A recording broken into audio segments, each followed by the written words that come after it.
Agora são 8 horas e 52 minutos. Repita. 8h52. Entrevista do dia. Quem está aqui no estúdio da Jovem Pan Araçatuba é o professor de literatura e presidente da Academia Brasileira, da Academia Araçatubense de Letras, Carlos Eduardo Brefor. Ele está aqui para te ajudar a ler mais livros durante o ano de 2025. Sabe aquela resolução que a gente faz? Esse ano eu vou ler mais, esse ano eu vou ler 1 livro por mês, eu vou ler 2 livros por... Enfim, você que fez essa resolução, fica aqui, presta atenção que a gente vai te ajudar a cumprir a sua meta de alguma forma. E você que não fez essa resolução e lê pouco, você precisa pensar bem, porque até o Bill Gates, o rei dos computadores, ele tá lá falando na frase dele hoje de manhã, que a gente leu aqui, que ele quer que os filhos dele, já gostaria muito que os filhos dele lessem, ainda que eles tivessem computadores, que isso é essencial para que aprendessem a escrever, inclusive, a sua própria história. Bom dia, professor, tudo bem? Muito obrigado pela sua presença aqui. Bom dia, Suelen, bom dia, Jonathan. Eu que agradeço pelo convite para falar de um tema tão caro e tão importante para mim, que é a questão da leitura. A gente vai começar, antes de passar as estratégias, qual é a importância da leitura? Por que ela é essencial na vida moderna? A leitura é uma das formas de comunicação mais usuais, se não a mais usual em qualquer comunidade. Então, desde o surgimento da escrita, isso a gente está falando há milênios atrás, necessariamente o homem também se tornou um sujeito leitor. E ler é você conseguir se interar com o seu meio e com os seus semelhantes. Você não só expõe as suas necessidades, a partir do momento que você escreve, que você divulga as suas informações, mas, em contrapartida, o outro tem a possibilidade de entender quem você é, quais as suas demandas, quais as suas necessidades. Então, as diferentes manifestações de leitura trazem aí grandes questionamentos, desde a leitura informativa até a leitura literária, que a gente está no nível da arte, mas é uma forma de compreender o mundo, a sociedade e o ser humano. Como que a leitura pode contribuir para o desenvolvimento pessoal e até profissional de uma pessoa? A leitura ela é a base da educação escolar. Então, quando a gente pensa no acesso da criança à escola, e hoje a gente tem uma entrada muito mais cedo do que na nossa época, hoje, com 4 anos, a criança obrigatoriamente tem que estar numa escola.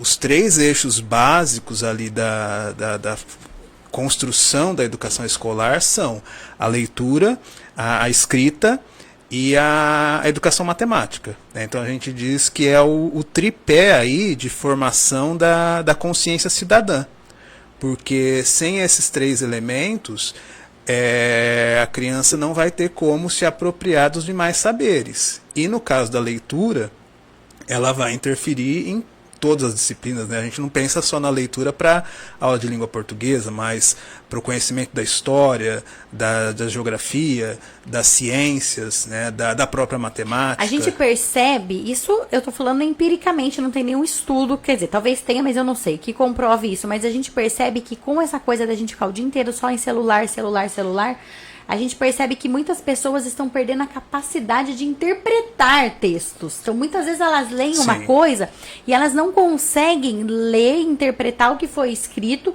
porque elas já vão de acordo com a emoção que ela está sentindo naquele momento. Se ela está com raiva, ela lê uma coisa com raiva. Se ela está triste, ela lê aquela coisa com tristeza. As pessoas estão usando algumas informações que elas leem simplesmente para conseguir despejar alguma coisa que está passando ali na cabeça, sem essa capacidade de realmente ler e entender, interpretar o que foi escrito. Sim. A gente não pode negar que a tecnologia trouxe aí diversos avanços, né? Então, hoje a gente tem inclusive a possibilidade do livro virtual. Ah, sim, eu ia perguntar sobre isso. Você não precisa mais, se você for adepto dessa nova tecnologia, você não precisa mais carregar uma biblioteca com você. Você leva ele ali no seu aplicativo, no seu dispositivo e vai ler tranquilamente aí durante as suas viagens, né? Então, quando a gente pensa na fase ainda escolar, o cuidado com as telas, de uma forma geral, tem que ser muito grande. Porque corre o risco de se criar um vício ali da criança ficar fixada em telas. Quando a gente chega na fase adulta, o cuidado tem que ser de, no caso da navegação pelos canais midiáticos, buscar sempre aqueles de confiança. Então, é claro que hoje a gente tem um suporte muito interessante de veículos de comunicação à disposição ali no notebook, no seu celular. Mas também tem muita coisa que não leva à reflexão, né? E aí as fake news estão aí para não me desdizer. Então é um cuidado redobrado. Não é só a questão de você negar a internet, negar a mídia, mas saber canalizar isso de uma forma positiva, e sempre buscando uma leitura crítica e fontes confiáveis, para validar aquela leitura, aquela interpretação, aqueles comentários que estão sendo veiculados. Esses dias eu li uma frase de uma pessoa na internet que eu até dei risada, que ele fala, eu não conheço a pessoa, ele escreveu assim, sobre um post polêmico, alguma polêmica lá: ler livros eu não leio, mas ler comentários eu estou viciado. Sim. Porque parece que o negócio realmente foi... O brasileiro é muito criativo. Então alguém posta alguma coisa, aí o outro posta uma coisa engraçada, posta outra engraçada, e aí você fica naquela postagem, de repente faz, 10 minutos que você tá ali só lendo os comentários. E eu achei interessante essa autopercepção dele. Ler livros eu não leio, mas comentários eu tô viciado. Então, professor, para quem quer ler mais livros, qual que é a melhor maneira de começar a ler mais, especialmente para quem ainda não tem ou perdeu ao longo do tempo esse hábito? Eu acho que como toda meta que a pessoa se propõe a fazer e a cumprir, o primeiro passo é você estabelecer um propósito. Por que você quer ler mais? Então, você quer diversificar o seu conhecimento, você quer aprofundar o seu nível cultural, você quer estar mais, ter um contato mais aprofundado com o universo da arte, da alta literatura, melhorar o vocabulário, ou você quer simplesmente sair um pouco da tela, das telas e partir para uma outra manifestação de lazer, de passatempo, você quer ter um tempo mais com você mesmo, e aí esse tempo ser trabalhado e passado de uma forma mais produtiva. Então, esse seria um primeiro ponto. Qual é o meu propósito em querer ler mais? A partir daí, a nossa boa vontade, a nossa resiliência em quebrar determinadas barreiras. Então, a gente sabe que a questão dos níveis de leitura no Brasil são muito heterogêneos, não dá para esperar que todo mundo tenha acesso a um determinado nível de leitura, por exemplo, naquele momento. Então, a pessoa tem que buscar também esse autoconhecimento. Quer dizer, o que eu consigo ler, o que eu consigo interpretar. Se eu não tenho esse hábito ainda, ou perdi ao longo do tempo, não adianta eu querer escolher um livro e falar, esse aqui vai me deixar mais inteligente, mas é um livro muito difícil de acompanhar, provavelmente eu vou abandoná-lo ao longo do caminho. Com certeza.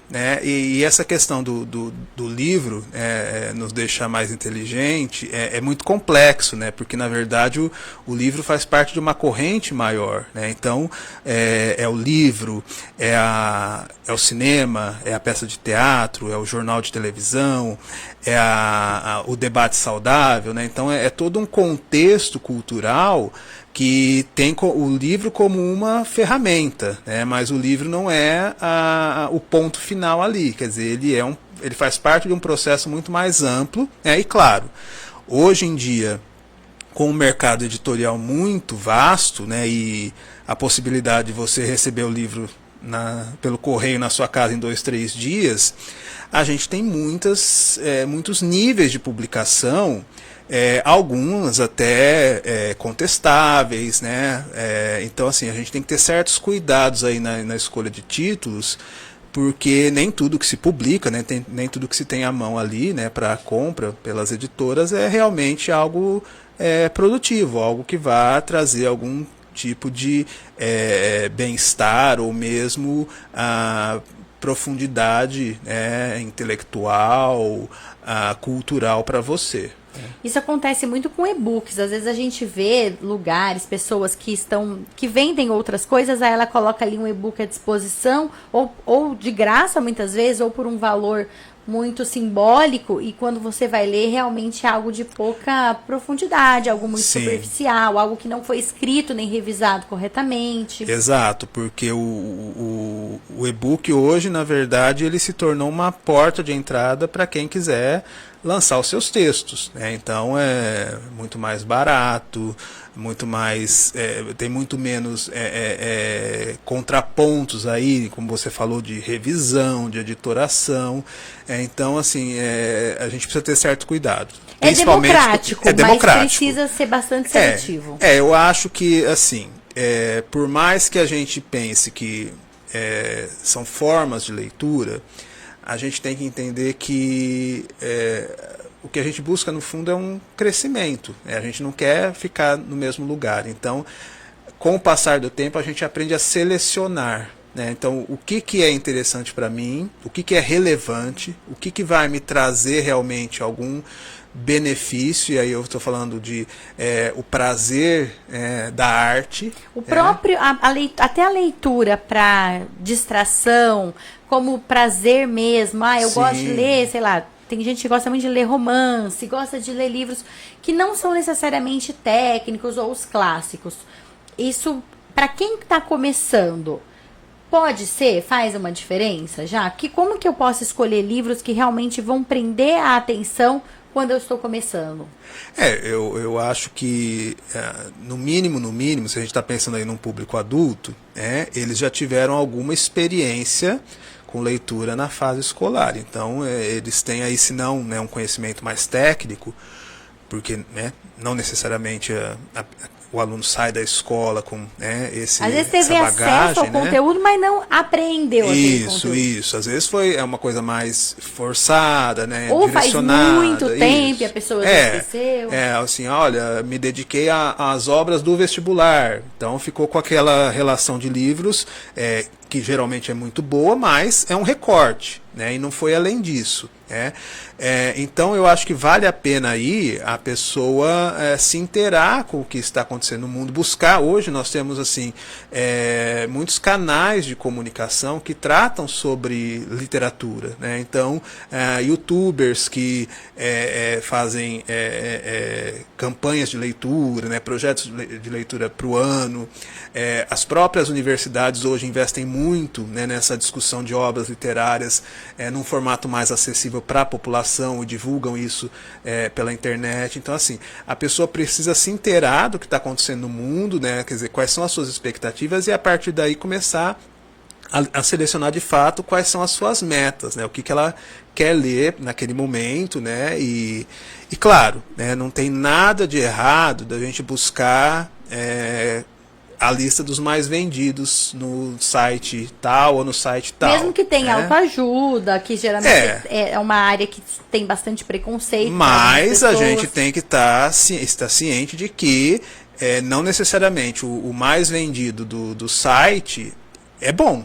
Então pode ser assim, uma coisa muito de momento, um calor ali do lançamento daquela obra, e às vezes muita promoção em cima também, muito marketing, e aí quando você pega o livro, não te diz nada.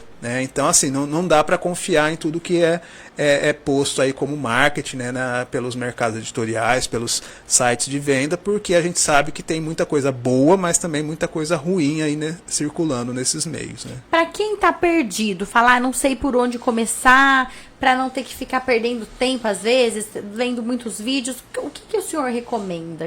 Você, vou dizer você, pode ser? Sim, sem problema. O que você recomenda, assim? Eu quero começar a ler, como é que eu acho uma coisa que vá conseguir? Porque a gente tem que pensar que hoje em dia nós estamos todos viciados em celular. Sim, então, não é só ler, é algo que vai prender minha atenção, que eu não vou ficar pegando o celular ali toda hora, sabe? Parando a leitura. Sim. Mas a gente vai no cinema, esses dias eu tava no cinema com meu filho, tinha pessoas que ficavam pegando o celular o tempo todo. Tudo bem, pode ser que o filme não fosse interessante, mas isso incomoda os outros telespectadores que estão ali, as outras pessoas que estão no público, porque aquela luz do celular é muito chata. E aí a pessoa tava ali levando o filho, alguma coisa, e tava com o celular com aquela luz incomodando. Então a gente tem essa coisa de ficar pegando o celular. Pega um livro, para um pouquinho, pega o celular. Vai no cinema, para um pouquinho, pega o celular. Então como que a pessoa pode escolher um título que ela consiga prender um pouco a atenção dela? Eu acho que um caminho sempre seguro é o da tradição. Então, é ler os clássicos. E aí nós estamos falando de livros que não necessariamente são só para adultos, né, com um alto grau de formação escolar, porque um adolescente pode ler Don Quixote tranquilamente. Então, nós temos aí uma riqueza dentro da nossa literatura, estou me prendendo aqui à literatura ocidental, que é o que a gente acaba trabalhando mais de perto aí na fase escolar da criança e do adolescente, que são 2.800 anos de tradição.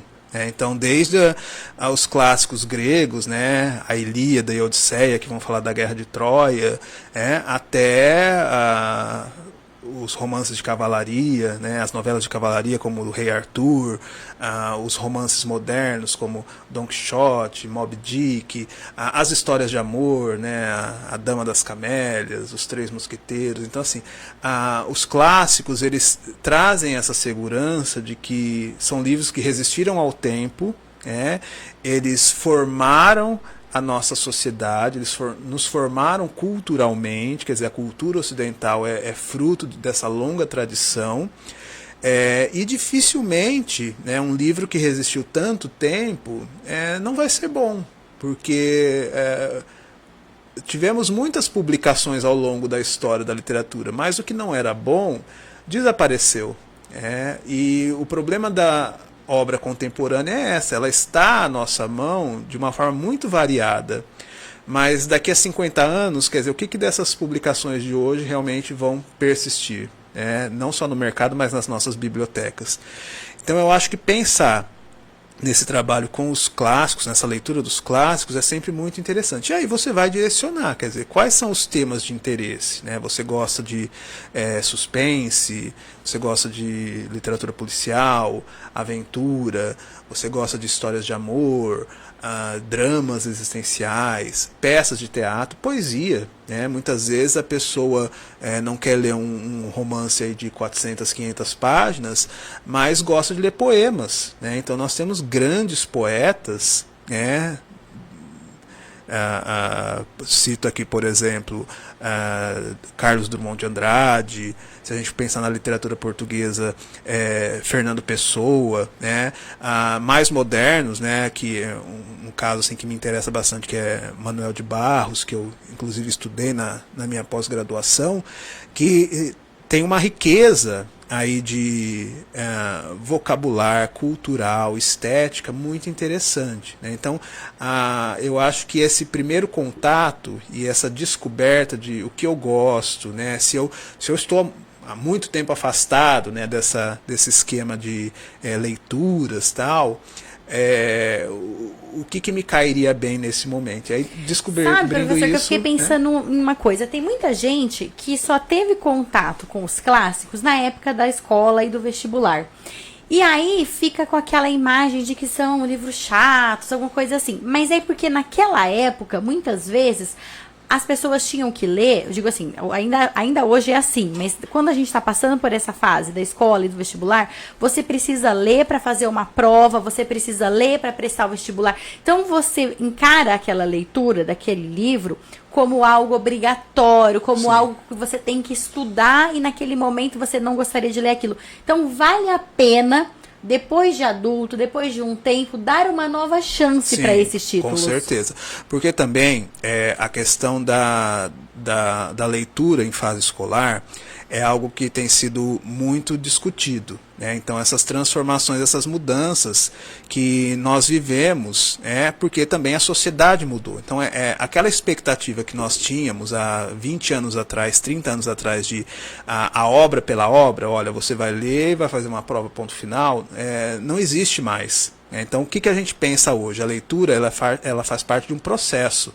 Então, ela tem que ser contextualizada. Então, o livro tem que vir para a sala de aula como parte de um projeto, ele tem que ser discutido, a criança tem que entender a época em que essa obra foi escrita, por que aqueles temas eram importantes, né? Como que o autor chegou àquilo.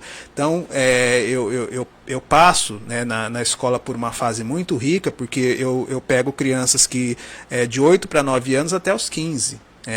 E esse trabalho com os clássicos, claro que quando a gente pensa numa criança de 9 anos, eu preciso trabalhar com os clássicos adaptados, mas não é a leitura pela leitura. Então, quer dizer, é uma preparação, aula a aula, de como que nós vamos chegar a essa leitura. E aí conhecer o autor, a época, a discussão daqueles temas, por que eles eram importantes, como que eles são, ainda permanecem atuais. Então, é trazer esse diálogo da obra com o mundo contemporâneo, né? E perceber que a obra faz parte de uma tradição. E aí eles começam a enxergar que os temas se repetem, né? Que muitas vezes o tema de uma música do momento faz referência a uma obra lá atrás do século XIX, né? Que o pintor tal, né, trabalhou naquele quadro um tema que está naquela peça de teatro de 500 anos atrás, né? Então a criança começa a descobrir que a cultura é um grande mosaico, e isso faz parte do seu processo de amadurecimento, né? Quando ela está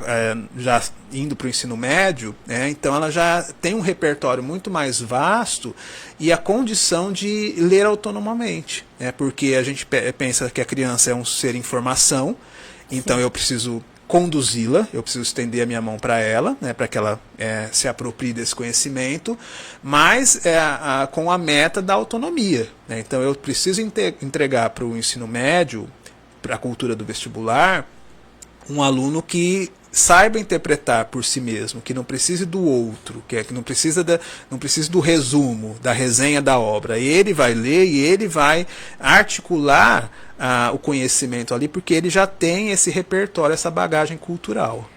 E o ambiente influencia no hábito de leitura?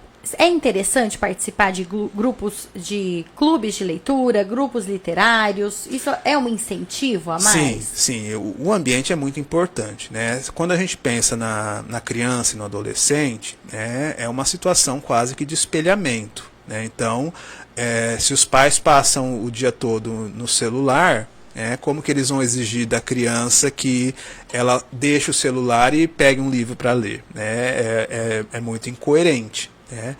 Então esse ambiente, quer dizer, esse acesso à cultura, né, seja na intimidade doméstica, né, com pais leitores, pais que se preocupem, né, com uma busca cultural, artística, seja no espaço escolar, né, a escola privilegiando essas manifestações, o acesso a uma biblioteca pública. Eu ia falar sobre isso também, porque muitos livros ainda são caros. Sim. Tem alguns clássicos reeditados, tem edições que são mais baratas, até menorzinhas por causa de diagramação, mas no geral alguns livros, os bons pelo menos, são mais caros. Vale a pena procurar pontos de leitura, bibliotecas públicas? Vale, porque assim, as bibliotecas públicas acabam recebendo, né, não só a questão do investimento, né, público, porque elas passam por manutenções, mas muitas doações, né? Então aqui em Araçatuba mesmo a gente tivemos vários casos, né, de pessoas que doaram coleções, né, para a biblioteca municipal, para a própria biblioteca da Academia Araçatubense. Então assim, a Academia Araçatubense tem uma biblioteca? Tem uma biblioteca. Mas ela é aberta ao público ou não? Ela não é necessariamente aberta, assim, você não tem alguém ali que vá fazer o registro para você retirar um livro, mas assim, conversando, né, assim, olha, estamos precisando de tal livro, ou assim, a escola quer vir conhecer, então assim, é um acesso que é negociável, né? Mas assim, temos grandes obras ali, né? E sem custo algum, né, para retirada. Então existem caminhos. O que a pessoa precisa ter realmente é boa vontade, né, e buscar, né, uma biblioteca, um grupo de leitura, um e-book que seja, né.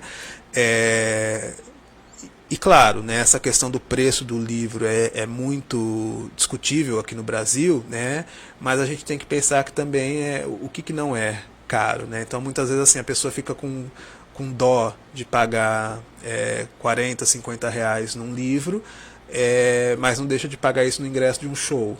Então, que muitas vezes é muito mais caro, inclusive. Isso. Então, assim, são as prioridades que nós temos, né? E hoje em dia, sobretudo com as compras online, a possibilidade de parcelamento, frete grátis, então isso tudo acabou facilitando bastante, né? Eu falo isso com muita propriedade porque eu sou um consumidor de livros à distância, né? Então, muitas vezes assim, eu não encontro, né, o que eu quero. Aqui em Araçatuba a gente tem uma carência até certo ponto aí de bibliotecas, na verdade de livrarias, né, para venda de obras. Então eu tenho que recorrer à internet. E aí eu vou me organizando nesse sentido. Não dá para comprar tudo que eu quero de uma vez, mas, né, com um bom parcelamento aí a gente vai pagando aos poucos e vai adquirindo as obras que a gente quer. Professor, e os audiolivros, eles podem ajudar quem está começando com quem quer começar esse hábito? Por exemplo, eu vou fazer uma caminhada e em vez de eu escutar uma música, eu vou colocar ali um audiolivro, ou eu vou fazer uma atividade em casa, lavar uma louça, alguma coisa, eu vou colocar ali um audiolivro para poder auxiliar nesse processo. Realmente é uma ajuda ou não interfere em nada? Em termos, sim. A gente sabe que o audiolivro surgiu com uma finalidade muito específica, né, de que ajudar aqueles que realmente não podem. Para acessibilidade, né, de quem não pode ler, não consegue ler. Mas, assim, ele te ajuda, né, perfeitamente a acompanhar uma história, né? Claro que, dependendo do livro e da história, a leitura corrida ali vai ser prejudicada. Porque uma coisa é você ler um romance de aventura, que, né, não tem muitas camadas ali de compreensão, então é aquela coisa mais imediata de você, né, entender assim, um ponto que levou ao outro, e o que aconteceu com o personagem e tal. Então, nesse sentido é mais fácil. Algumas obras, elas precisam da releitura, né? Então a gente lê com calma. Quantas vezes eu já me peguei lendo 2, 3 vezes o mesmo parágrafo, porque é muito denso, né? E é o olhar. A gente tem que entender ali a letra no papel, né? Quer dizer, articular esses pensamentos para o nosso cérebro formar as significações. Então, nesse sentido, o audiolivro acaba não ajudando tanto, a não ser que você fique parando e voltando ali a sequência, né? Mas assim, não sei se a pessoa também tem pique para isso, né? Então, assim, em alguns casos ajuda, em outros eu acho que a boa e velha leitura ali, né? E claro, né? Há livros que você vai ler tranquilamente no ponto de ônibus, né? Nas grandes cidades a gente vê pessoas lendo no metrô, né? Mas a gente tem que entender que não é toda a obra que você vai conseguir ler e tirar uma compreensão mais profunda com barulho ao redor, né? Então uma coisa é você ler de repente, sei lá, o Harry Potter ali no metrô, outra coisa é você querer entender João Guimarães Rosa, Grande Sertão Veredas, com um monte de gente falando ao seu redor. Então isso é o que eu falo, depende muito do tipo de leitura que você está buscando e de quem é você como leitor. Então o horário que eu vou ler, o lugar que eu estou lendo, o barulho ou não que está à minha volta, tudo isso pode interferir. Eu preciso escolher um livro pensando nisso. Isso. Tem algum horário melhor para leitura? É melhor ler logo cedo, acordar mais cedo para isso? Ou ler antes de dormir? Olha, isso depende da rotina da pessoa. Então eu, por exemplo, meus momentos de leitura são os meus momentos que eu estou em casa. Então, assim, eu posso estar lendo de manhã, de tarde, de noite, isso para mim não interfere. Às vezes, assim, consigo ler 100 páginas num sábado, que eu não tenho nada para fazer, e engato ali na leitura. às vezes, no outro dia, não dou conta de 20 páginas, que tem muita coisa para fazer. Então, assim, o próprio cotidiano vai também ditando aí as possibilidades de você organizar essa leitura. É muito interessante que eu tenho uma amiga, que é professora também, a Patrícia Borg. Ela é professora de inglês, mas ela é da área de direito, né? E ela disse que um dos professores dela, se eu não me engano, da área de direito, fez uma meta de 20 páginas por dia ao longo do ano.